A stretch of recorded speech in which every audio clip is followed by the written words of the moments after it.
What's up, guys? It's Connor again, back making another video about the BMW 335i I just purchased. So if you don't know about the car, obviously I made a little video previously just giving an overview about it, man, just walking around it, what it is, the model, the trim, packaging and stuff, and just the story about it. But anyways, I came across it, but this video is going to be more of like a multi-point inspection, right? So I want to go through the car, show you guys common things that I found that was wrong with the car upon purchasing it, and kind of arguing points as far as, you know, purchase price, how I got it down a little lower than I even, you know, expected, and just things in general with this car to look out for. Honestly, if you're getting one of these, or if you have one of these and you're just interested, you know, I'm just gonna walk around and show you guys how I, even through my daily job, you know, inspect cars when they come in, and just, you know, things I look for as far as things they need, things they can use, and every other sort of stuff. So let's do it. So right off the bat, I'm not a body guy, so I really don't usually pay attention to stuff, you know, as far as trimming and stuff, unless something's falling off. But the body I really don't ever get into, so I don't really look much into it unless there's dents prior to starting, you know, working on the cars. So I really don't, you know, pay much attention to that kind of stuff. Obviously, you want to look at the paint, you know, interior, all that stuff. Is something messed up? Is something serious? Body trim hanging off? All that.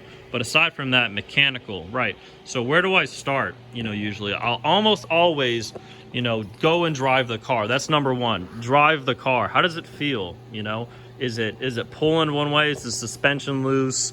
Is the tires making noise? Is the motor making noise? Does the transmission shift good? The clutch, is everything sound about it? You know, that's my first tool every time when it comes to looking at cars and diagnosing them, and how do they, you know, how does the car feel? You know, that's the health of the car. But other than that, you know, I come in, I get it on the lift, right? You know, the first thing I'll really do after I get it up, I'm gonna look immediately at the brakes. All right, so I'm gonna look down. You can see it's got some good pad there. You know, that's about, you know, 8 mil, 9 mil right there. These have been changed recently, right? The rotors too. You know, does it have a lip on the edge of the rotor, right? Have they been wearing? Have they replaced the rotor the last time they did the pads? That stuff you'll know just by on rotor wear to how good the pads are, right? So if I look at the front, you know, and then I'll look at the backs too, because most people, you know, they'll do one or the other. They don't always do both. Same thing. You can see in there, it's got about a finger width. Right, so that's about 8 mil right there too. Same thing, the rotors were replaced the last time that the pads were done, most likely. So, I mean, these are good. This is great stuff. You know, I'm gonna look up right here and I'm gonna look at the shocks. Immediately I can tell you that the bump stop is tearing away. So I already know that this is OEM suspension, right? This has never been changed. It's, you know, this is an 11, so it's 10 years old at least, right? 11, right? And then, you know, I'll notice stuff like that. I'll go ahead and get it up in the air.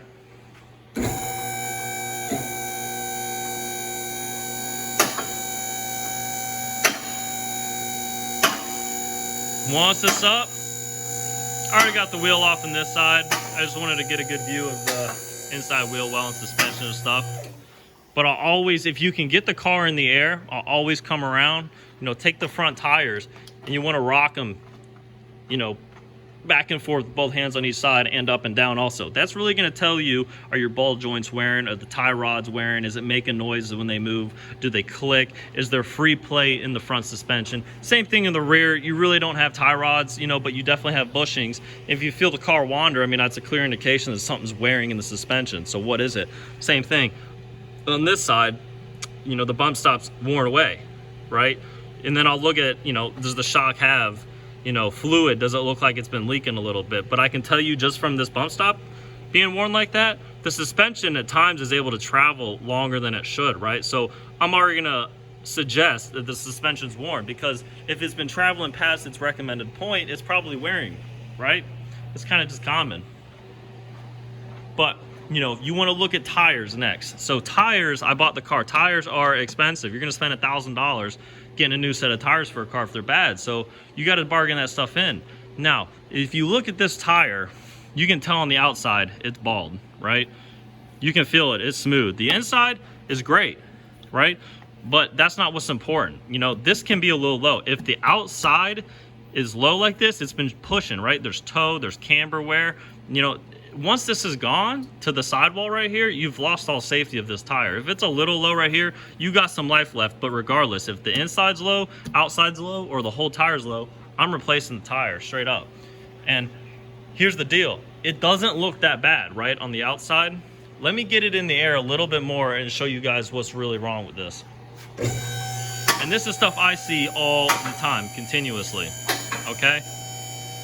I'll come back to the suspension here, but I want to finish this tire. You looking at it right now, it looks kind of normal. It really does. I'm gonna spin it until I get right here. Look at that. It has worn through to the wire. I can literally take a screwdriver and poke it in there. A screwdriver will go, you know, an 1/8 inch through this tire. You'll just wiggle it around. It's gone. This tire needs replaced ASAP. It's gonna blow if it hits a bump too hard. So immediately, I'm already getting tires for the car if I'm buying it. And if you look, you can notice, you see how it's got that ridge right here? It's like step. It's been wearing so much that it's almost like the belt's breaking on the sidewall of the inner tire, man. You can feel this car pulling to the right side when you let off acceleration, let off the steering wheel. You can feel it pulling. So I already knew something was wrong with it. But if you just were to look at this, look at the tread. Look, it's got so much tread and meat on the inside. You look at the outside, it's gone. It's screwed. You know, it needs front tires immediately. There's no question about it. But going back to the suspension, that's a BMW logo right there. This is original suspension. Same thing, the front bump stops, torn. They're just falling apart. This suspension, when it moves up and down, you can hear it squishing, right? It feels like air is pumping through it. Just, I don't know if that was a good impression or not, but look, seriously, listen, these shocks, I mean, they're just done. They're blown out. And that is a huge cause of that tire wearing, right? Because it's allowing suspension to travel so fast and so freely. The camber and the toe is just wonky. It's all over the place. This car, honestly, compared to a really good setup BMW, drives horrible, right? It looks like such a clean car on the paint job. Interior is clean. Everything else has been taken care of. But just that, man, it's not going to work out. So definitely have new suspension coming for it. Already got it on the way. It's going to be good. I'm definitely going to make a video about the install on that. But nonetheless,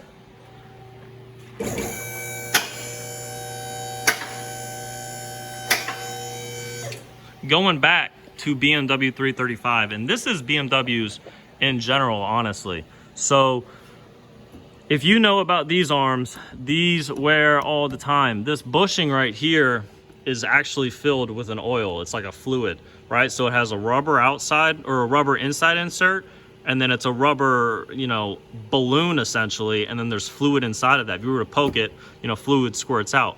So this, I don't know if you can kind of see this, but let me get my pry bar here.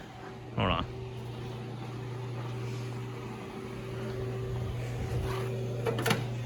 So this is a great diagnosis tool right here. I use this on all suspension parts. You can't move it by your hand enough. But if you take a pry bar here, I mean, you can see how much it's moving, and it's moving so easily. And it's just all over the place. You can tell when the car hits a bump, you can just feel this moving and doing whatever the hell that thing wants to do. It's gone, you know? You need to replace this. These are about 80K, I think maybe even less services. So once this car is almost at 100,000 miles, you got to replace these. I mean, the car's just not going to drive that good. It's as simple as that. It really is, you know? And then while you're there, I mean, how do your ball joints look? You know? Are these boots tearing right here on the ball joint? You know, does this have a lot of play in that joint right there? Is it clicking back and forth? Okay. Same thing with the wheel bearing, you know, with that wheel bearing, that's why you want to move it up and down, right? Up and down, because you'll get that play in that wheel bearing right there. Simple. You'll hear it. It's a click. It will click. If you're going over bumps and you hear your suspension, you know, it's clicking like a keyboard. I mean, it's just worn suspension components. Those are your ball joints, man. Same thing with this bushing right here, you know. This is just a solid bushing. It's rubber, right? It's just not as good as it can be. You know, it's a TRW part right here. So it is an OEM replacement, but it's not OEM. So these have been replaced at one point or another. So this arm's probably good.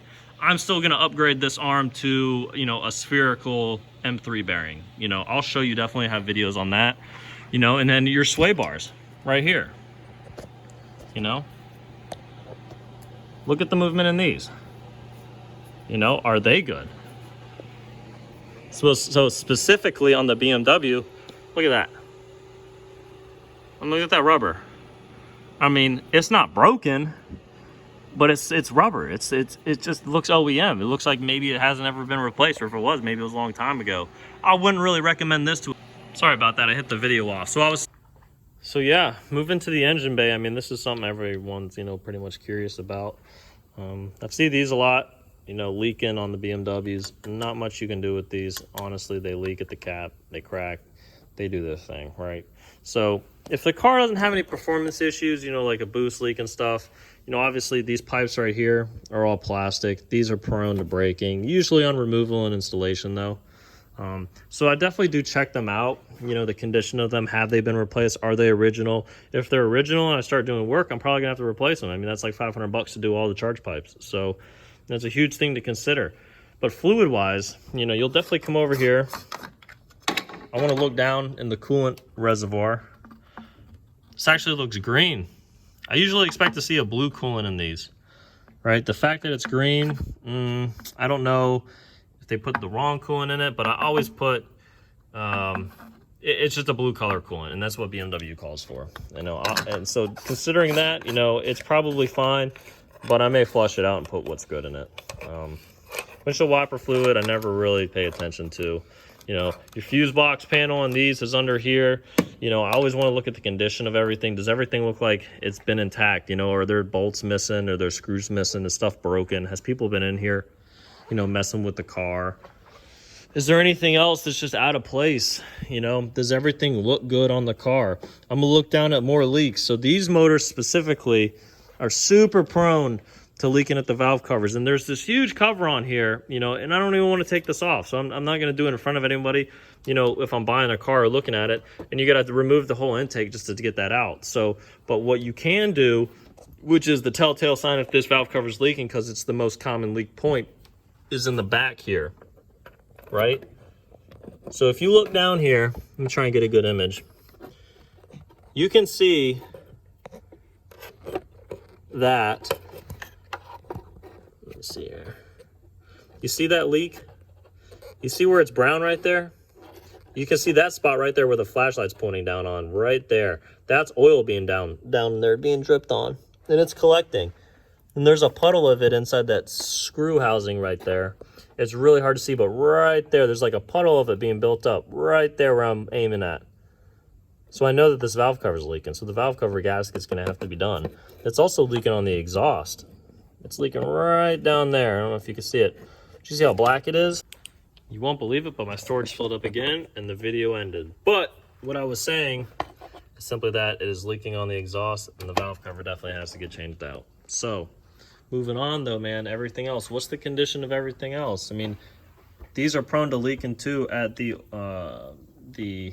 oil filter housing, right? So there's also a cooler section of this where there's coolant lines running in and out, but they always leak at the gasket too. So this has been done, the water pump's been done, thermostat's been done. They said that the gasket was down the valve cover. That was obviously not true. You know, I always check the filter. It's been replaced recently. The oil pan was done.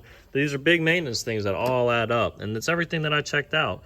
The DME for these is located right there. So that's your computer, which is actually mounted under the intake manifold.